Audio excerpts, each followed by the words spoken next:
So I'm gonna go over an artwork that I created based on a real-life text message conversation I had with my mother.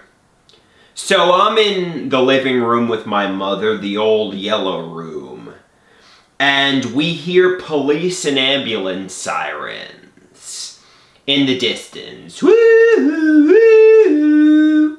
I say to my mother, I'm afraid they're going to put me in the psych ward. But I did nothing wrong. It's just PTSD. And my mother says, oh honey, that sucks. I am the same.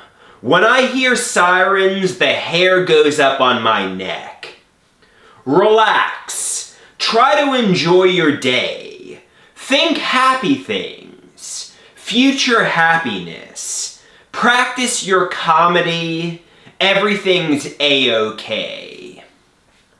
On the surface, that seems good-intentioned, and maybe I need to take things at face value. But the hair goes up on my neck comment almost makes me think, secretly, she's a monster behind her mask who was getting off sexually from, the sun beating down on my neck when I would exercise, potentially skin cancer, and she got chills from me being pharmacologically abused with a mega regimen of psychiatric medication, and the 8 psychiatric hospitalizations I had. I feel like she got off from that, but she says everything's a-okay, think future happiness. Maybe her intentions were good. And somebody says, why don't you take this angle? She says, when I hear sirens, the hair goes up on my neck.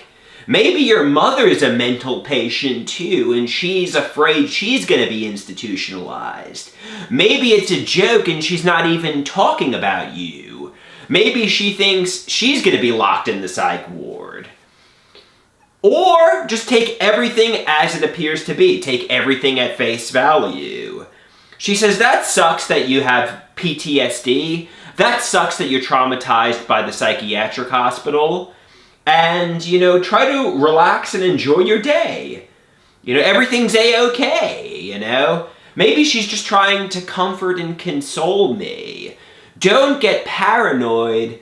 My mother had nefarious intentions. Maybe she's being honest and transparent. Maybe she's not sadistically getting off. Maybe she's just in reality trying to comfort and console me.